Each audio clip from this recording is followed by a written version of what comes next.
Everybody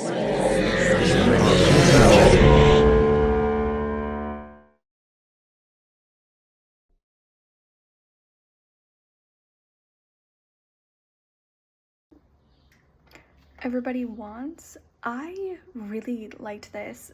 I thought this was intense and powerful and raw, and I think it had just such a great perspective of, it's one of those things that the trope is everybody wants this, everybody wants that, but the realities of living with that, the realities of actually having whatever that thing is so much different than what everybody portrays it as, and it's not necessarily a good thing. I think a lot of the time, with this as an example, like, everybody, it's one of those things that, like, oh, everybody wants, a tight pussy, everybody wants that, that's the dream, that's the whatever. But the realities of when you actually have, like, that medically diagnosed issue or problem or, circumstance, that it is not some, kind of fantasy or this dream, like, beautiful version of it. It sounds great on paper, but that doesn't necessarily translate into the realities.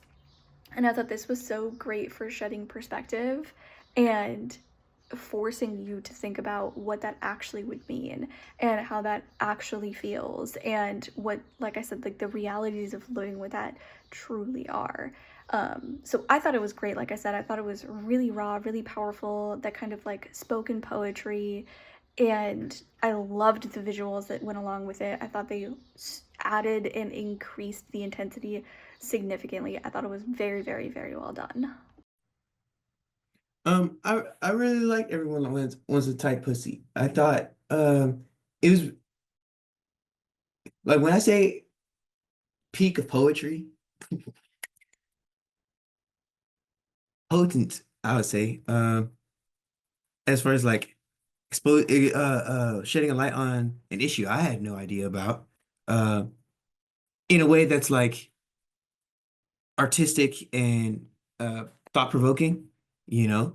Um and I thought that the visuals and editing and filmmaking craft elevated what was already a great poem. Um, Overall, great job. This poet does a great job of getting these strong points across. Here we have this poet that essentially showcases something that we don't think about very often, the chronic pain that exists within a pussy. And we have this title that everybody wants a tight pussy. Everybody wants this perspective of what we think woman and feminine beauty is. We see these comments all the time of, oh, I would just want to see a woman who is just fresh out of the shower, for instance. But they don't really get a chance to see all the underlayers that actually exist between a natural existence. And so here we get to see these really great, outstanding, bold visuals. We get to see this sense of, you know, this poet taking her gloves off and like really showing the unmasking realities of what it's like to just deal with the natural essence that we carry as women.